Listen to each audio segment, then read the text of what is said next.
లక్షల సంవత్సరాలు భూమిని ఏలిన డైనోసార్ల కథ ఒక్కసారిగా ఎలా ముగిసింది?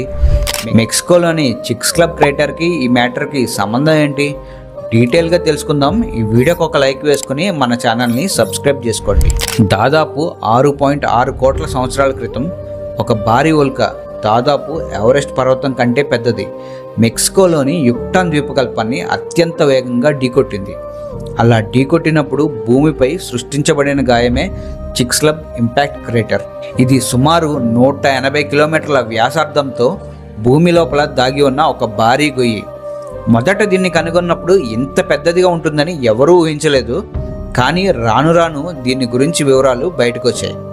దీనివల్లే డైనోసార్ల యుగానికి ఎండ్ కార్డ్ పడి మనుషులమైన మనం డెవలప్ అవడానికి టైటిల్స్ కార్డ్ పడ్డాయి.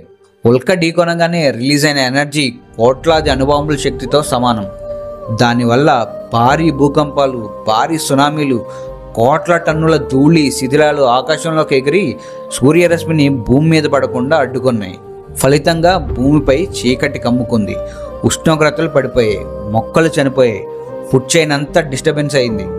ఈ ఘోరమైన వాతావరణ మార్పులు తట్టుకోలేక సుమారు 75% జీవజాతులు, ముఖ్యంగా సైజులో భారీగా ఉండే డైనోసార్లు అంతరించిపోయాయి. కానీ డైనోసార్ల పత్రం క్షీరదాలు అంటే మన పూర్వీకులు భూమిపై ఆధిపత్యం చెలాయించేందుకు ఒక అవకాశం కల్పించింది. చిక్స్ క్లబ్ అనేది కేవలం ఒక విపత్తే కాదు, భూమిపై జీవితాన్ని పునర్నిర్మించిన ఒక సంఘటన.